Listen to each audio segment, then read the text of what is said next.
Jayo Vishnupad Paramahansa Parivajakacharya Astatara Satasi Srimad is Divine Grace A.C. Bhaktivedanta Swami Srila Prabhupada Ki Ananta Koti Vaishnavrinda Ki ISKCON Founder Acharya Srila Prabhupada Ki Namacharya Srila Haridas Thakur Ki Prem Se Kaho Shri Krishna Chaitanya Prabhu Nityananda Shri Advaita Gadadhar Sivasadi Gaura Bhakta Vrinda Ki Shri Shri Radha Krishna Gogopina Shyamakund Radha Kund Giri Govardhan Ki Shri Vrindavan Dham Ki Shri Mayapur Navadvip Dham Ki Shri Jagannath Puri Dham Ki Ganga Mai Ki Yamuna Mai Ki Tulsi Devi Ki Bhakti Devi Ki Shri Harinam Sankirtan Ki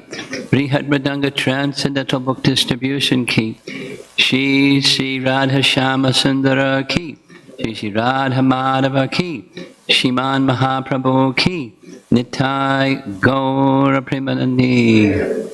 All glories to the assembled devotees. All glories to the assembled devotees. All glories to Shri Guru and Shri Gauranga.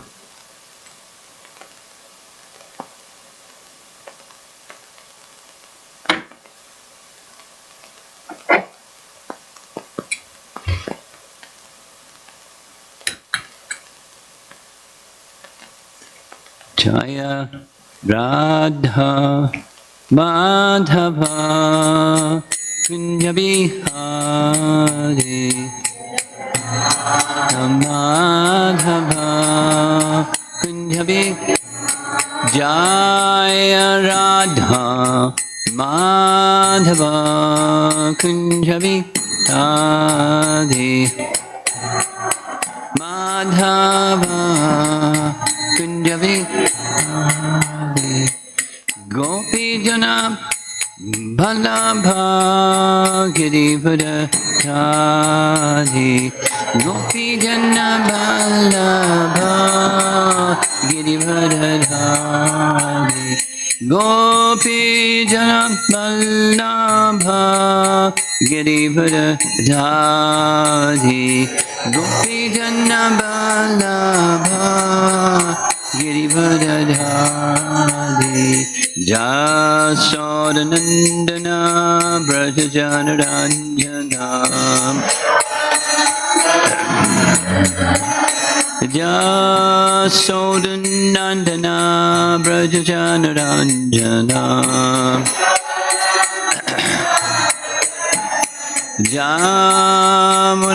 Jamunatira Vanachadi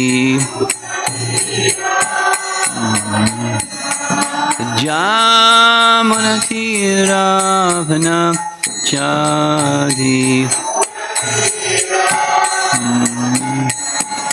Jaya Radha Madhava Kunjabi Adi Madhava Kunjabi Jaya Radha Madhava Kunjabi Adi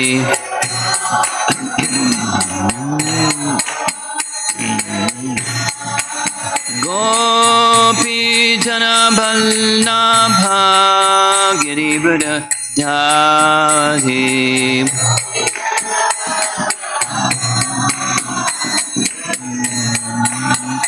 Gopi Jana Ballabha Girivardhari Gopi Jana Ballabha Girivardhari Jasodanandana Brajajanaranjana Jasodanandana Brajajanaranjana Jamunatira Vanachadi Jamunatira Vanachadi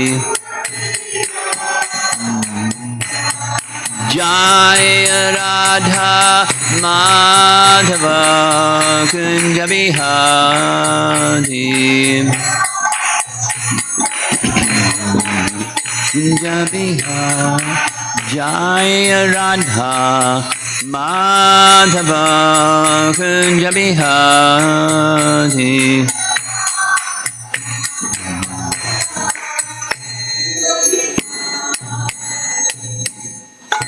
Jai Om Vishnupad Paramahamsa Parivajagacharya Astatara Satasi Srimad His Divine Grace Bhaktivedanta Swami Srila Prabhupada Ki Ananta Koti Vaishnavrinda Ki Gaura Premanandi.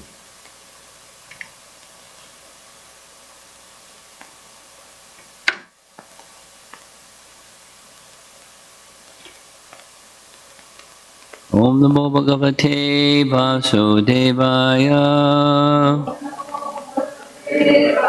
Om Namo Bhagavate Vasudevaya.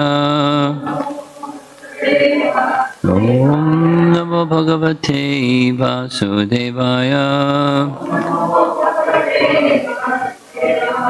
Narayanam Namaskritya Naram Chaiva Narottamam Devim Saraswatim Vyasam Tato Jayam Udirayat. Canto 3, Chapter 28, Text number 2. Swadharma Charanam Shaktya Vidharmacha Nivartanam Daiva Labdhena Santosha Atmavicharanacharam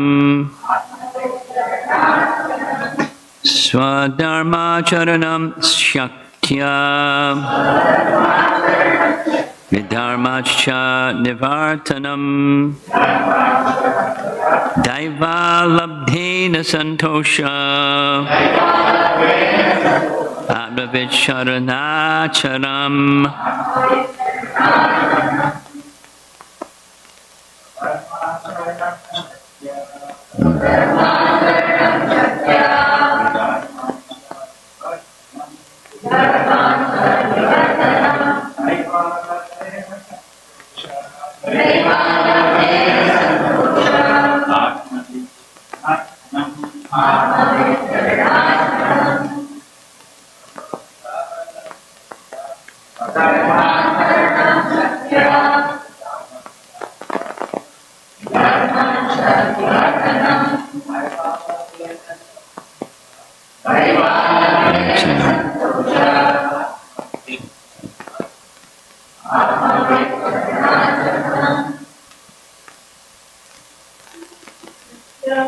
Dharmam charanam shaktya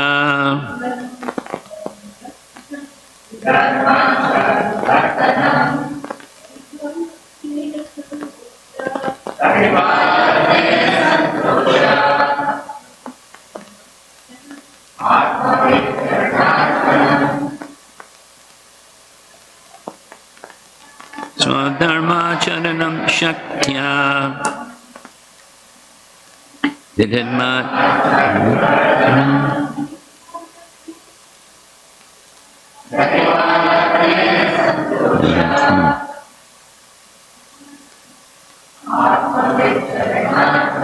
Swadharma Acharanam, executing one's prescribed duties. Shaktya, to the best of one's ability.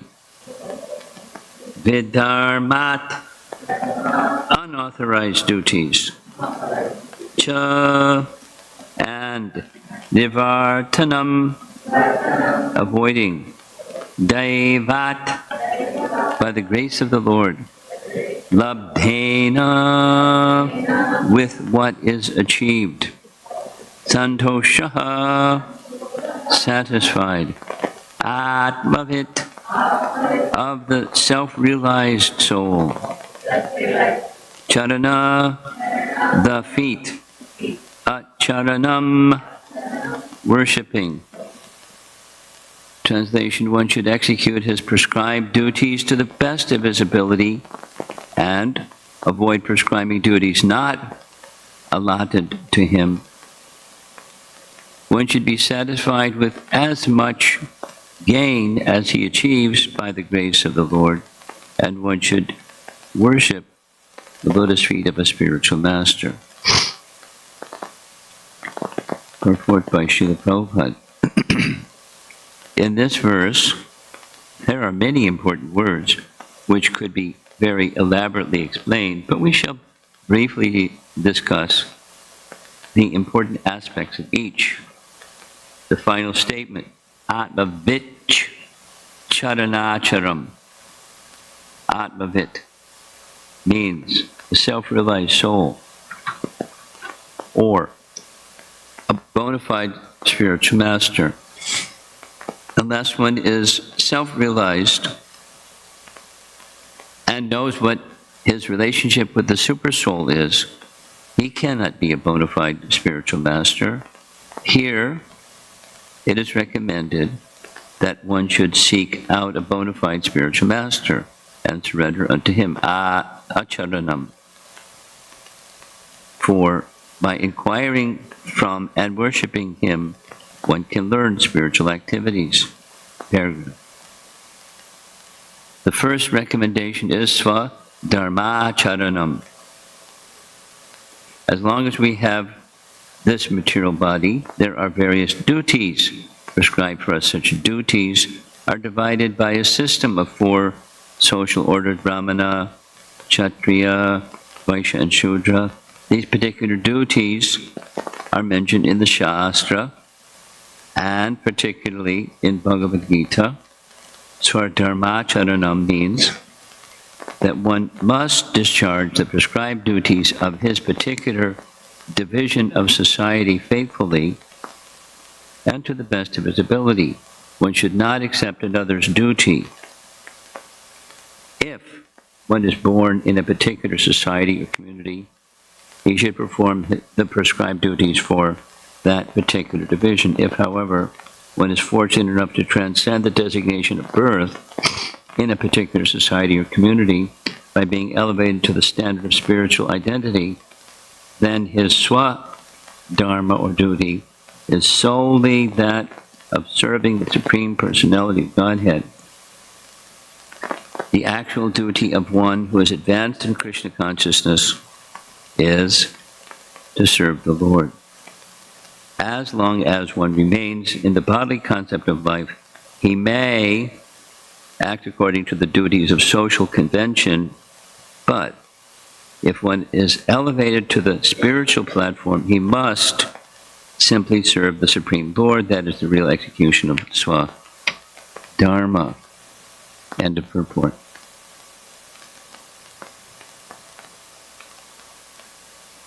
It's a little background because it's good to have a context for everything. And the context is, this is the personality of Godhead, Lord Kapila Dev, enlightening his mother, Devahuti, who is feeling a natural feeling of separation from Karma Muni, because he left, and she knows Kapila Dev isn't going to stay around too long either, and she's anticipating, double feelings of not loneliness, but separation from places and persons of shelter for her. And so she's asking to her son, who she understands is the personality of Godhead. Imagine being a mother knowing that your son is the personality of Godhead, to please enlighten her. So that's what he's doing. And in sequence, there's a series of topics that he's been discussing. It's a very large section and a very important section.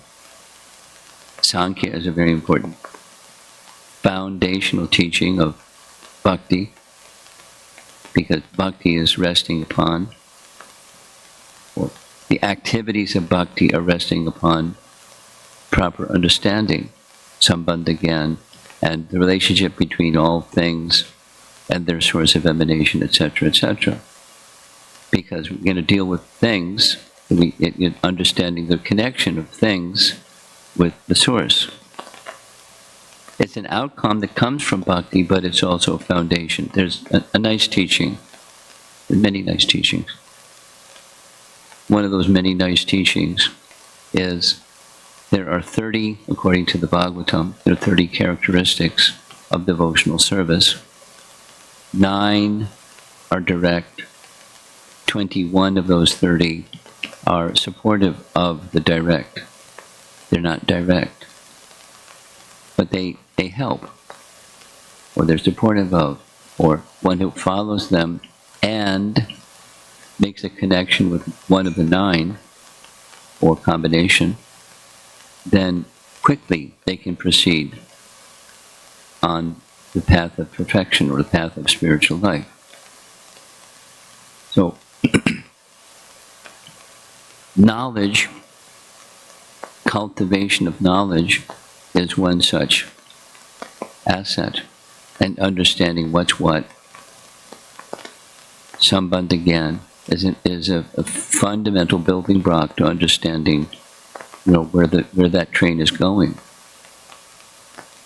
How does one act in relation to that which is the source of everything? And then what's the fruit of that? So Kapila Dev, is taking his mother through that sequence. And she's a good audience. She's not an ordinary lady, and so forth. So the beginning of this chapter is a carryover from the end of last chapter. The end of last chapter was speaking of the process of dhyan, or meditation, in the authorized yoga system. And the authorized yoga system sometimes is taken for the wrong purpose. So the purpose of taking up the yoga system is important, along with having the right system, and not a derivative or distortion of. So the conclusion is of the previous chapter is, one should not take up yoga with the aspiration of attaining mystic powers, because certainly that's something that can come, and for certain practitioners it's everything. Mystic powers. And one who manifests mystic powers, voila, they're God. They can declare that they're God because they can do something mystical that people go, wow, he must be God.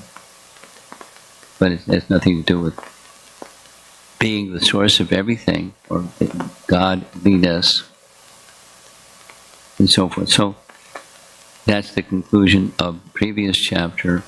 It's again underlined in the beginning of this chapter, and Kapila Dev is making a statement in yesterday's class, the first verse. Properly followed, read the last verse.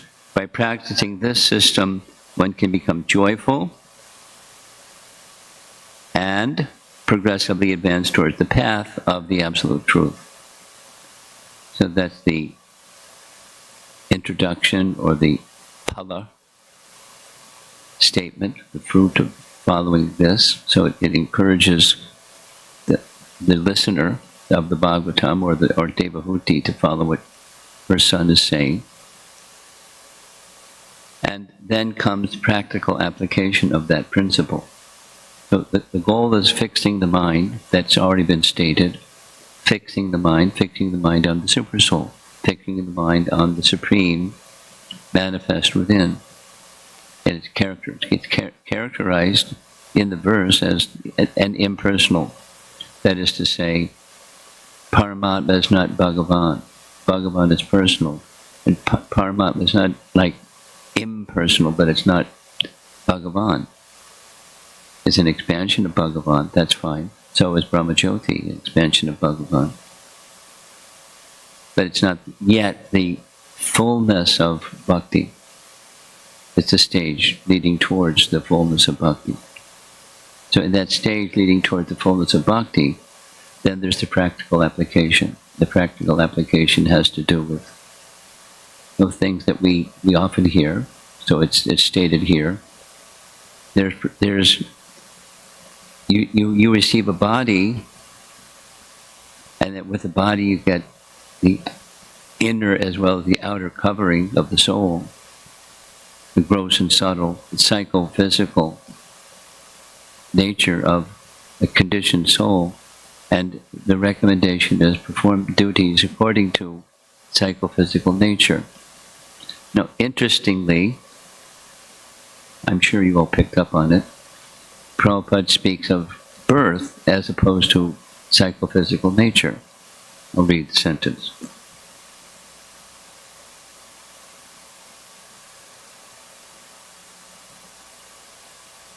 Therefore, Brahmana, Kshatriya, Vaishya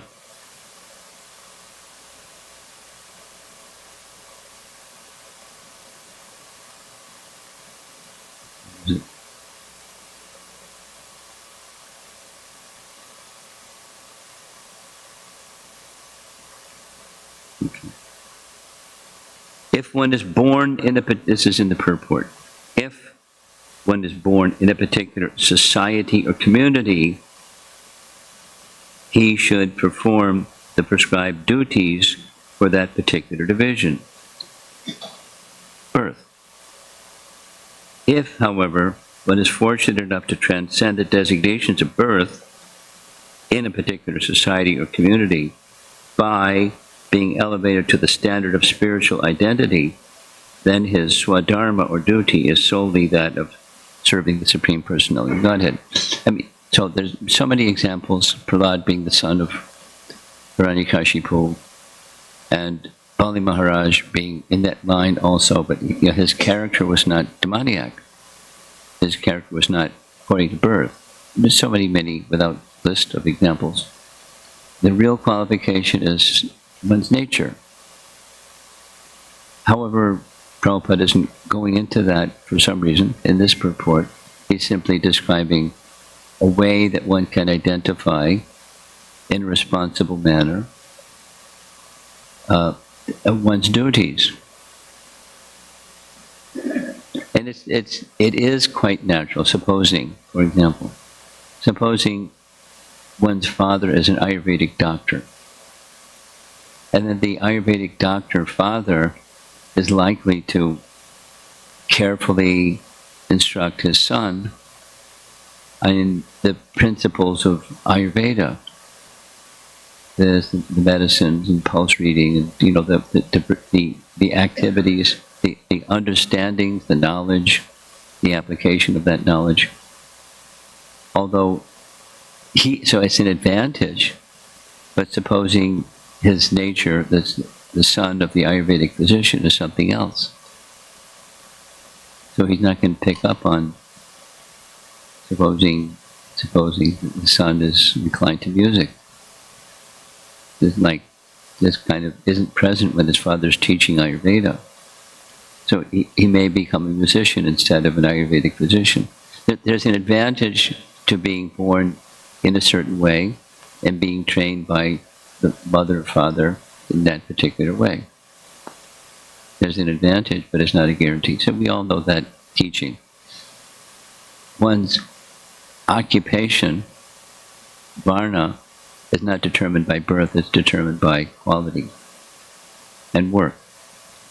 Quality and work. Work means you not just have a disposition or quality, but you work that way. So there's so many ways of saying this. Born in a Brahmin family, but one may be, different than a Brahmana. Not clean, not truthful, not born in a Brahmin family.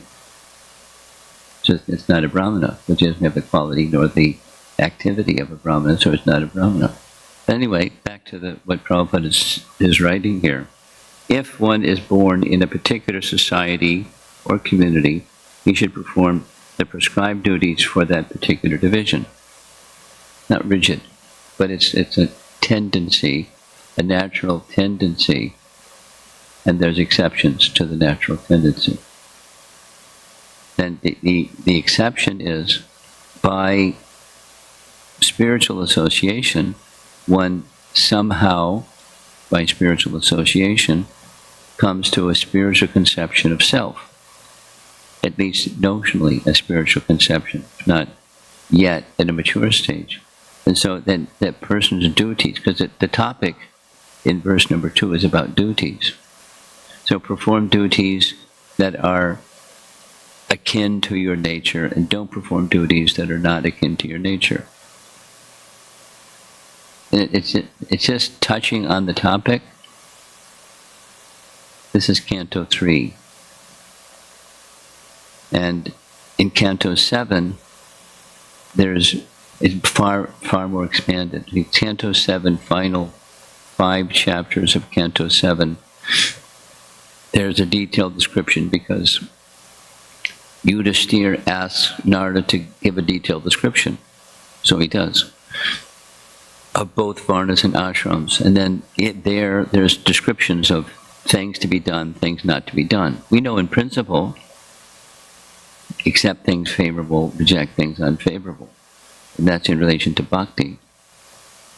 Anukulyasya sankalpa pratikulyasya varjanam. That's favorable and unfavorable to bhakti. Accept and reject.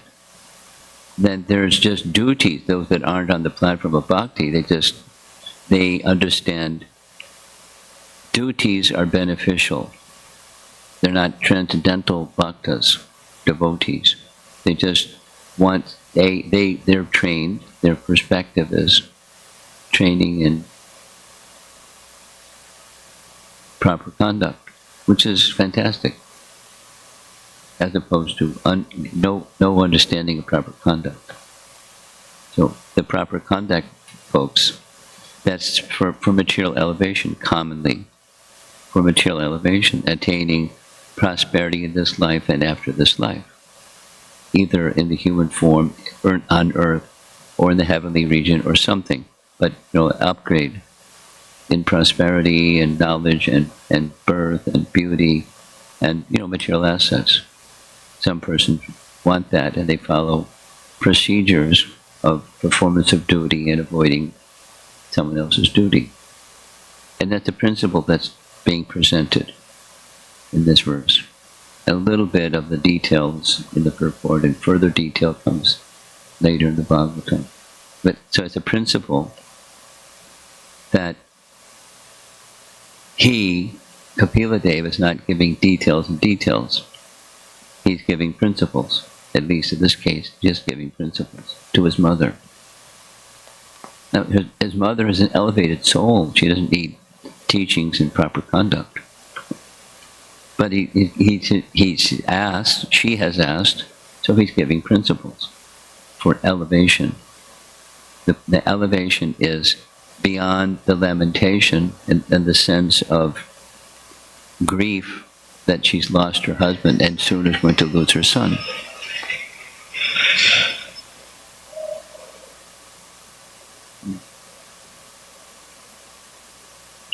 That somebody else doesn't get embarrassed. Check your phone if you have your phone in on position, so you don't have a problem. Better check my phone too.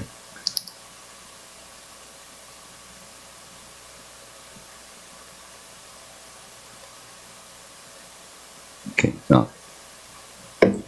so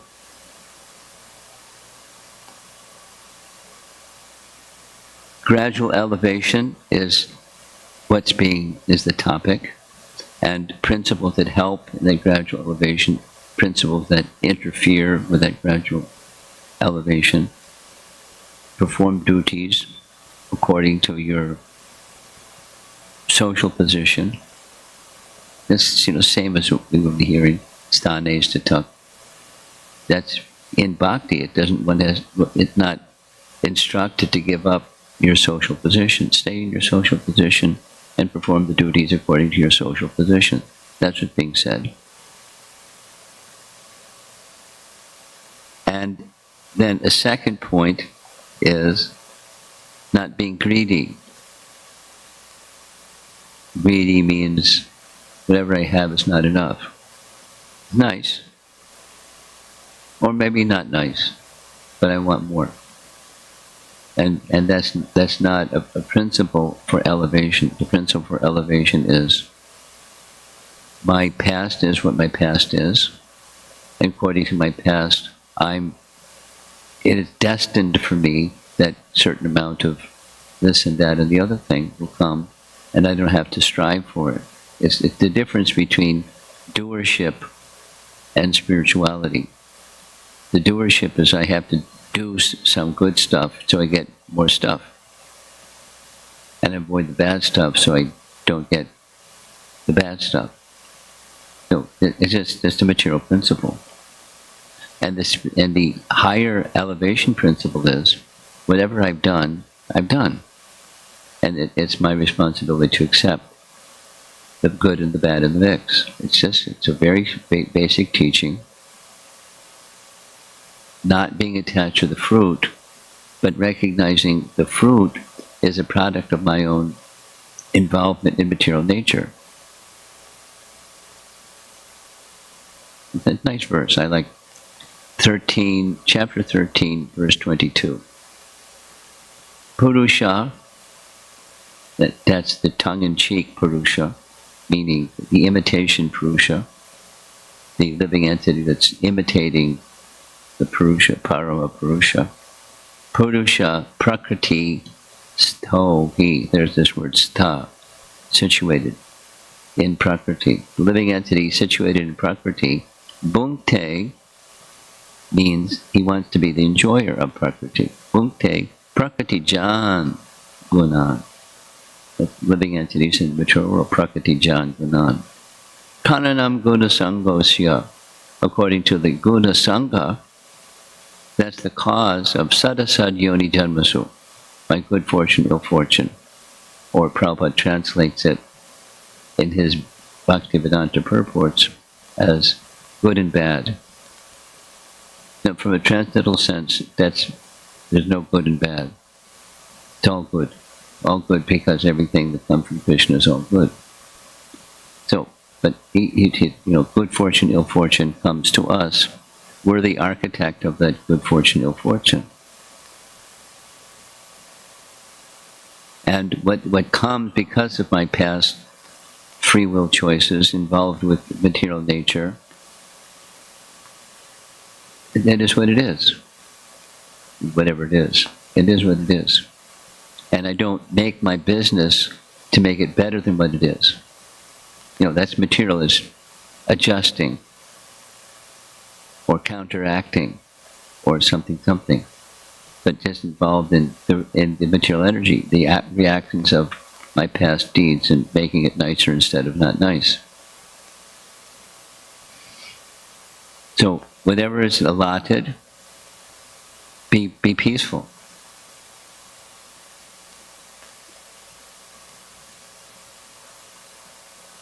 One should be satisfied with as much gain as he achieves by the grace of the Lord. No, by one's past karma, but past karma is, the focus goes to the relationship, not just karma and forget the relationship. So by the grace of the Lord, I'm getting what I deserve. Good fortune, ill fortune, I'm getting what I deserve. And then the final point is, with attention focused on the Sanskrit phrases Atmavit. Atma, vit, vit means to know, vid, or vit, one who's a knower of Atma, the self-realized soul. So the self-realized soul is the qualified spiritual master, or the qualified spiritual master knows the self, knows Atma. They're fixed in the spiritual conception, and they live accordingly.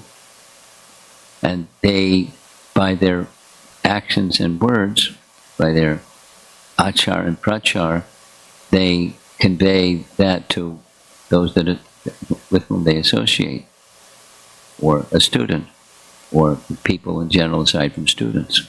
They just live in the world with that achar and prachar. So the recommendation at the end of this verse, one should worship the lotus feet of Charana, Archanam. Charana, the lotus feet. Archanam, worship the lotus feet of the Atmavit person.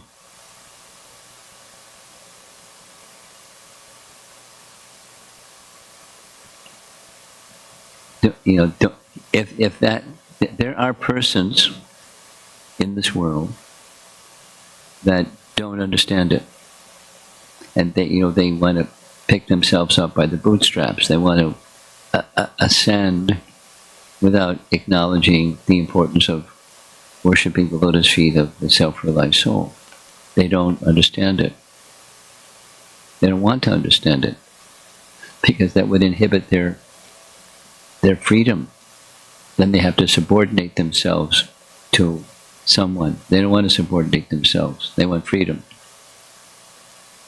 They value their freedom so much. They can't even think of it. They don't think of it. They won't think of it. Even they're getting banged on the head, they won't think of it. And the instructions in scripture are filled. So here's Kapila instructing his mother. It's not like she has some resistance. She's submitting herself to her son. She didn't have some resistance. He's just describing principles of elevation. So I'll read the verse again. We'll end.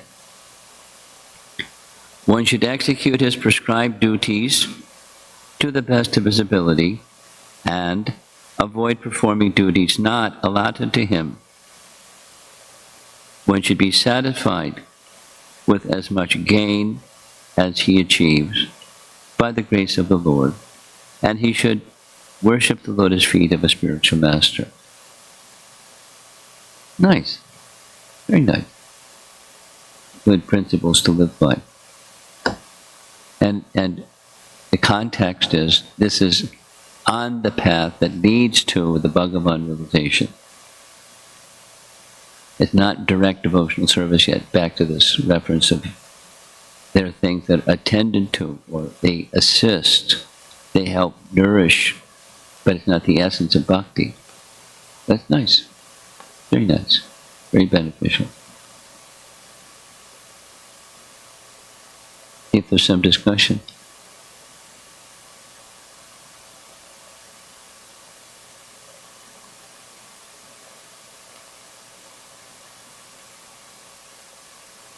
They hide the button on this microphone. Somewhere at the bottom. Go ahead. Thank you, Guru Maharaj. Oh, look, you found it. You just said that by spiritual association, one comes to the spiritual conception of life. And just something happened yesterday. I met with a person. He's he's one of those tech entrepreneurs. He's one of those? One of those tech entrepreneurs kind of people. Okay. And successfully built 3 different companies and sold, and probably multimillionaire kind of a person. It so happened I had to spend 2 hours with him, and probably 1.5 hours he was speaking about what he was doing. And very interesting, huh? yeah, and I purposefully just listened to him. And for an hour and a half. Because congratulations. I did. Congratulations for listening to an hour and a half about something that you can't relate to. So it looked like he had some real spiritual inclination in him. I could sense that, and so yeah. I wanted to see where that was going, because after building and selling the companies and all that, he's still not satisfied, and he's looking now for using this AI technology thing to somehow provide people with spiritual knowledge. And so there has been like one of the observations he said was he notices people coming, people taking up different type of spiritual practices, but they don't stick with it. They just move on. He's noticed. Yeah, he noticed. He has noticed, yeah. He's noticed. Okay. He's seeing people come and go, come and go. Another thing he noticed is all the knowledge is not really available, easily accessible form. So because of that, maybe they are not getting all the knowledge. But after hearing everything that he had to say, the one good thing I noticed was he was spiritually, there is some spiritual inclination, but with all his knowledge, he still is not, really did not get the essence of it. And so I mentioned to him that I have my spiritual master visiting here, and today morning we had the Srimad Bhagavatam class, and we had a very nice discussion on such and such topic. And I said to him that, he had one other main issue he noticed is that all his friends' children are having serious mental health issues. Many young people are having mental health issues. And so young people means his peers in college.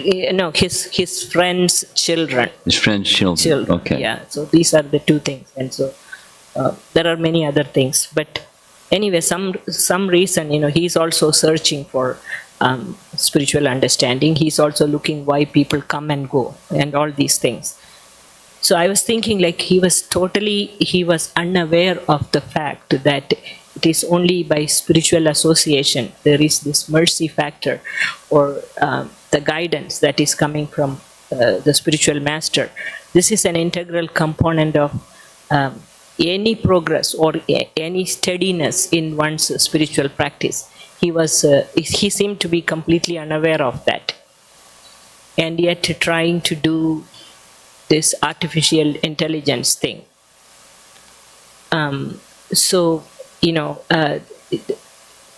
Whatever reason he came here, he came to this temple, and he's appreciative of ISKCON, but still don't get it, that it is the association factor which is the most important. So I was just thinking about this because, here is an intelligent man with a lot of ability to do. A lot of what? Lot of capacity to do, the artificial intelligence and whatnot. But still, even during all his research, he still hasn't understood the fact that for progress in spiritual life, the fundamental thing is personal guidance from a realized soul. So anyway, I just shared what I could. Not sure how much of it registered. But without this personal association, how is anybody going to make any progress, or even sticking with one type of spiritual practice that one has chosen, even after coming to the practice of Krishna consciousness? If this factor is not fully understood, one could lose it. Is that... So you're sharing, I didn't catch, is there a question at the end of the sharing? I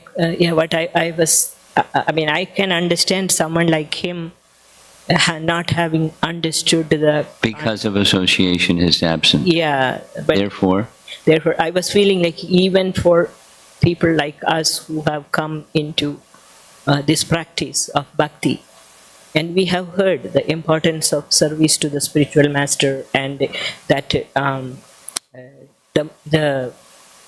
everything is dependent upon that, not anything else, because it is only by the mercy and association of someone who is on that platform one can even hope to stay steady in the path of bhakti. And I was thinking like this is applicable even to us. Someone like him, he is very new to that.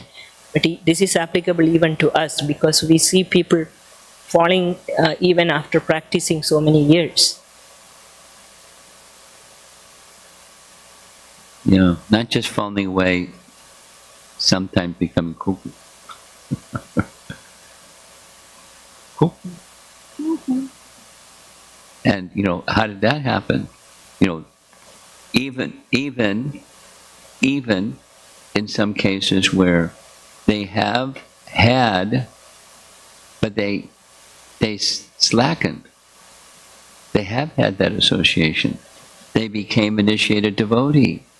And there wasn't it was at least some kind of sincerity in that important step of life. And then time passed, they slipped on a banana peel and they went crashing. That happens too. So staying with it is ongoing. That association that you're bringing up.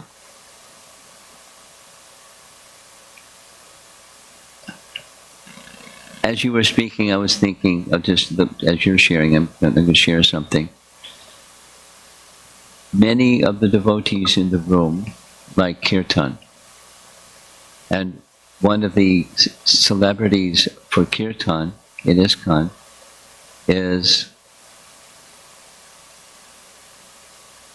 Janavi Harrison. And Janavi Harrison is married.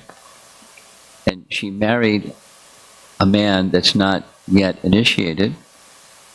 Very nice man. And I've met him recently. And it turns out his occupation is, he's a chaplain at Stanford University. Not this chaplain, that chaplain, but chaplain, like universal, not a Hindu chaplain or a Christian chaplain or Muslim chaplain. Non-denominational, for everybody, chaplain. So I met him and I asked him, what do you do? Like, what, practically speaking?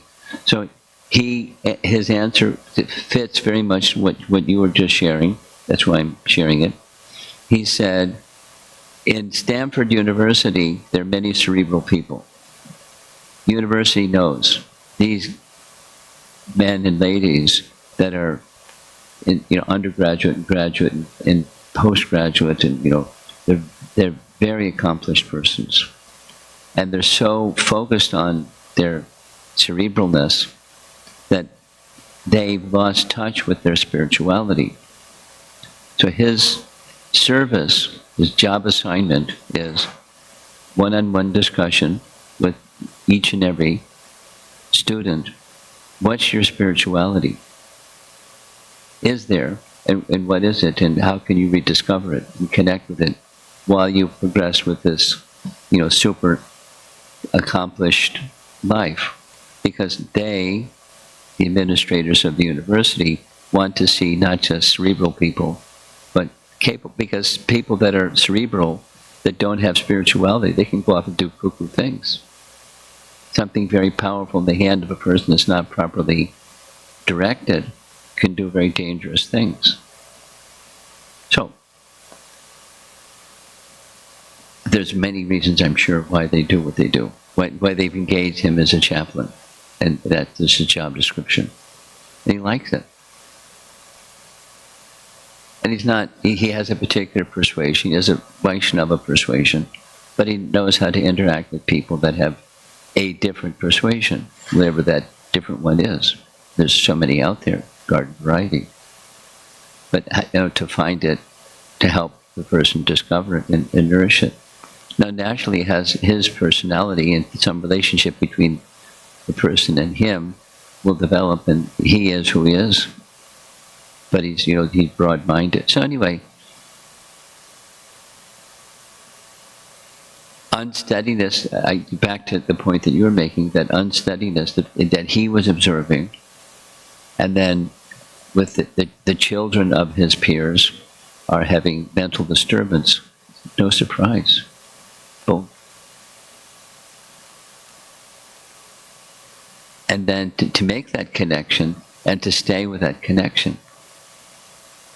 Because, and then it comes the why question.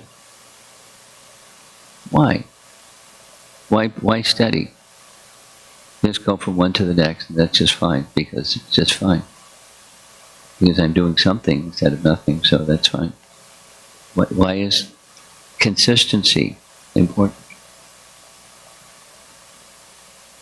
in making that connection? What's the why between making that connection, behind that connection? There may be an initial idea that's not complete. And so then one desists, one picks up another something, or at least just drops the something.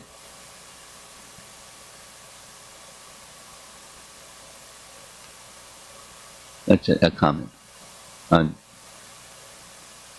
So it's a nice topic. Let's see if there's some other discussion. It's 20 minutes after 8. We'll get there.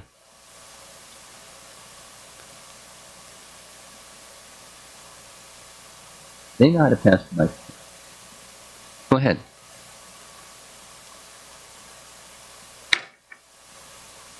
Hare Krishna, Guru Maharaj. I have a slightly long preamble to this question. So this is coming from, my experience of trying to understand my psychophysical nature. And it's taken Trying to understand better. my psychophysical nature. You sped up, and I lost you. You're trying to understand My psychophysical nature, and it has taken a couple of decades and through different phases of disappointments and things like that. So I'm, now as a homeschool parent, when I see my 2 children, I understand, the importance of it. And so there's a 2-part to this preamble. One part is, I was remembering the story of Satyakama Jabala. Your speaking pattern is when you speak slowly, no problem. Then at a certain key point, your voice speeds up and I can't catch it. I miss it. Sorry. So Yes. slow down. Sorry. And especially the end of the sentence when you're to the punchline. Be kind. I'm half deaf. My apologies. So the question is coming from a homeschool parent who has 2 children, and I am observing them, trying to understand who they are and how can I provide them opportunities. Yeah. And so one aspect of it is, I was remembering the Upanishadic story, Satyakama Jabala, where Gautama says, he is truthful, he can be a Brahmana. Yes. And so that is one lens, Bhagavad Gita says, Samadhama, all of, Brahma karma svabhavajam, Kshatriya karma svabhavajam. So there is that lens. Yeah, you go again. You got the end of the sentence and you went real fast. I don't need the whole thing again. Yes. Just, I want to correct your speaking because you ask nice questions and I want to catch it. So the one lens is through Bhagavad Gita, where it describes the qualities of a Brahmana, Kshatriya, Vaishya. Yes. The second lens that I have heard Mother Urmila, she speaks about intelligences. Somebody may have interpersonal skills, somebody may be arithmetic, somebody may have language as their skills, there's 9 of those. There you go again. So the question is, because you are now speaking about Jahnavi Harrison's husband. You're not speaking about? You were speaking about Jahnavi Harrison's husband, how he meets cerebral people. Yeah. So the question, I'm sorry I might not be clear, but the question that's coming up is, when I see a certain skill or a quality in my child, is it good to nurture just that one thing, thinking that is their psychophysical nature? Or should we bring up other things to balance out their overall... It's a parenting question, but it's a teacher-student question also. True.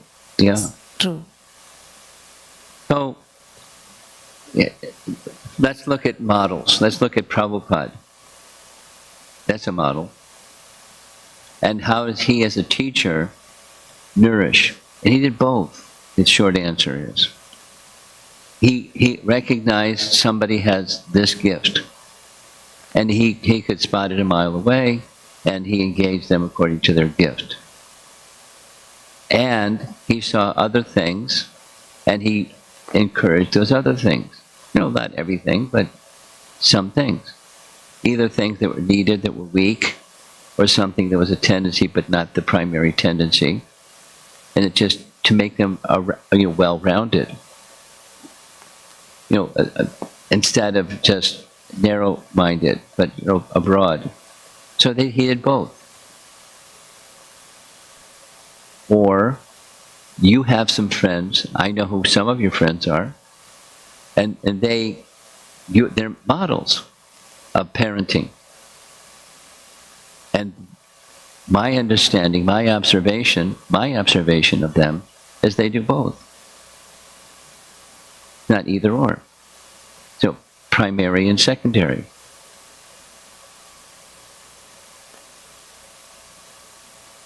And supposing in a parenting situation, one child is particularly strong in this area, encourage it. And that same child that's not particularly strong, but there's some capacity in some other area, or there's paucity in a certain area, and without pushing, but nurturing an area that is important to make the individual, a wholesome and balanced individual. Encouraging it. Not pushing, but giving facility to it. And my understanding of one of the ways to teach is to ask a lot of questions. There are different types of questions. What do you feel? Just the other evening, I met. I won't do it because the people may be embarrassed if I say it publicly. But there was some inattention on the part of one of the youth. And it was like obvious. So rather than saying something, I just asked a bunch of questions.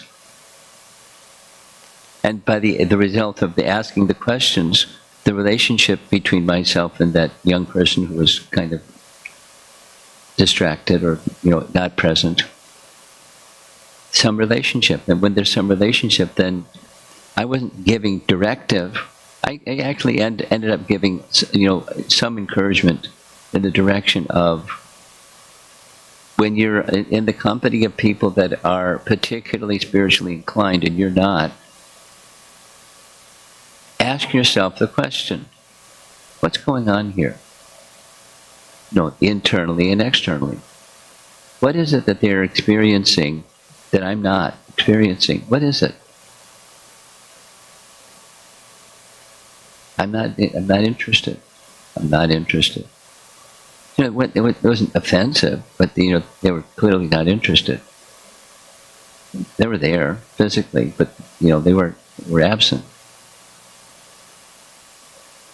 So one of the ways that makes the roundedness is just asking questions and give attention to the person, so the person understands they're not being judged, but there's a relationship and you may have something to give them. And if there's a sense of security in that relationship between you and the other individual, in this case it's a son, but there's the community. It goes beyond you and your own children, and the children with their siblings. It's like there's a community. The interpersonal dimension, where there's, meaningfulness in the exchange between you and them, and it's not just one thing, it's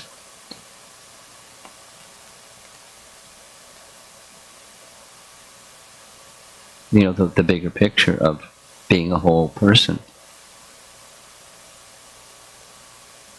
So, both. Not either or.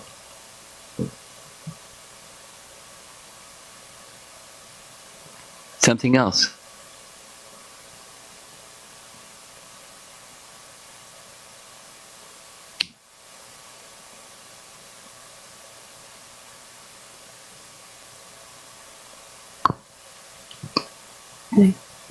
Hare Krishna, Guru Maharaj. From the verse, from the translation, the first sentence, where it says that we need to do our prescribed duty, best of our ability, and avoid performing duties not allotted to us. So my thoughts are going that how we tend to compare ourselves with others. Okay. And in that comparison, we see... That can be toxic. Yes. Yeah. But on the flip side also it can be, we can see how others do their services or they have nice skills. Yeah, And nice. And maybe we, even though it's not my nature or not like something, my duty or ability, should we try to learn those because we're... Yeah. Think, But then it's Krishna is to be pleased. If that's missing, the comparison turns into envy or snobbery.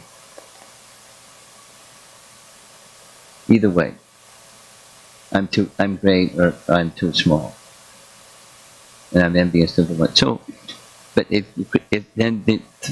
appreciate those that are great and learn from those that are great, because it helps the community.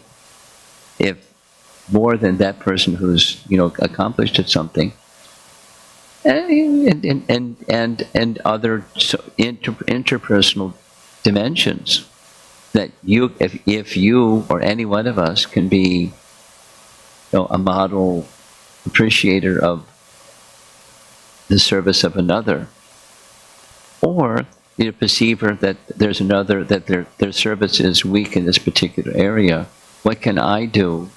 What can we do to appreciate the individual and help the individual? This is ideal interpersonal dynamics in the community, or within a family, or within whatever the circle that we're speaking about. The worldwide ISKCON, or Naperville, or North America, or whatever the circle is that we're speaking about. It just the character of comparison is it can be toxic, but it can also be very helpful in social dynamics and skills. It can be toxic. One can go down instead of going up.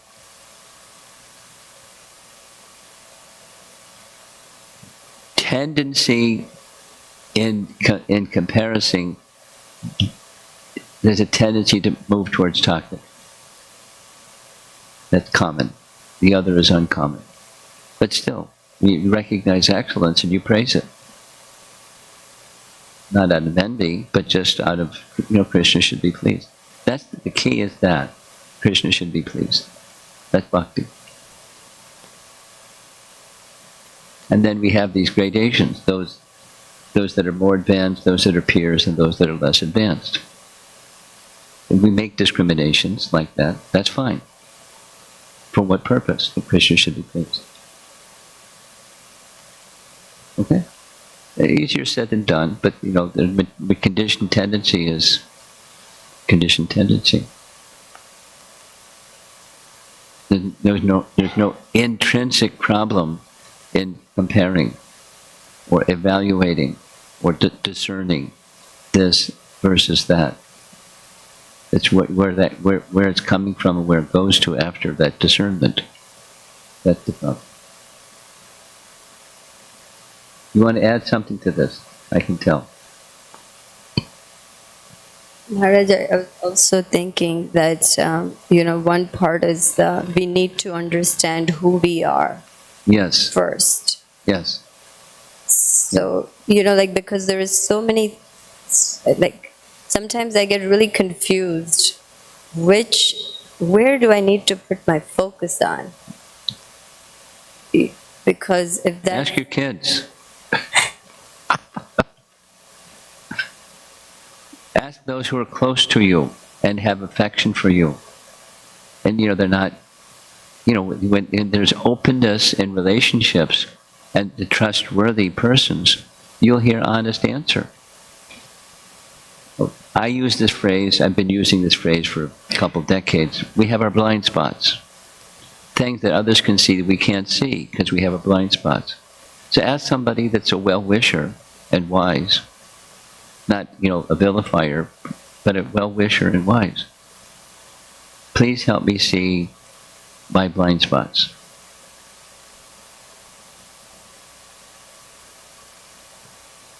And sometimes people, you don't have to invite it, they'll tell you.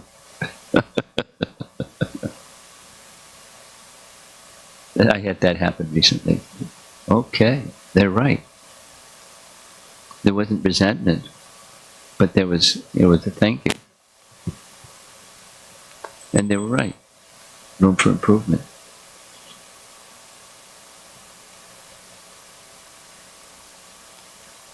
Okay.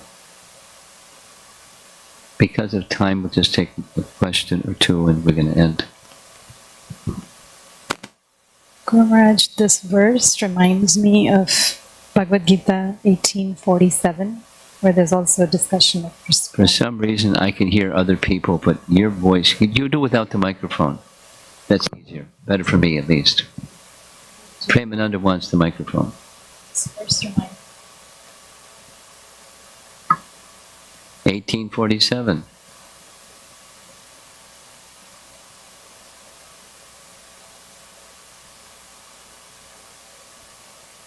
Question on the translation.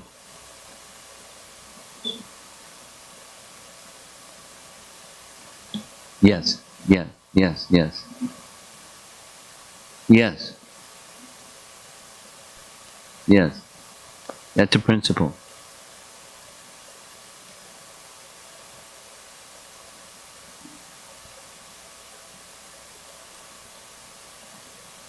And never?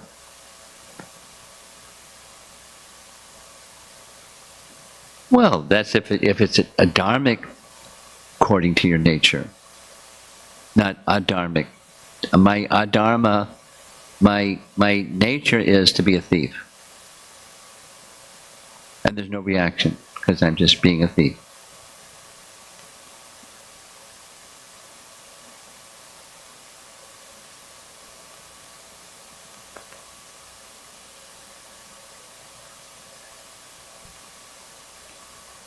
Well, but then apichetsu daracharo.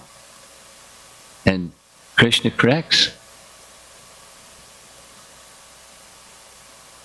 He takes responsibility for those who are dedicated to him. And if they need a bang in the head, he'll bang them in the head.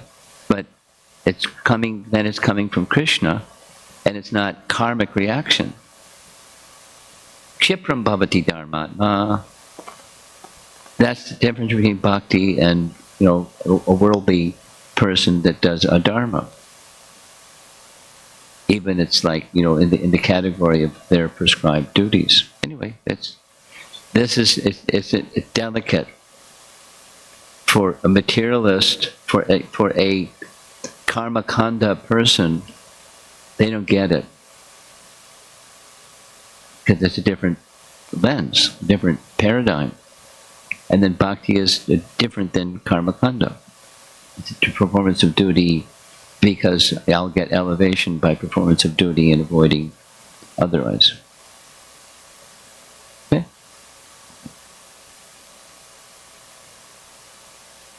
Srila Prabhupada ki jai.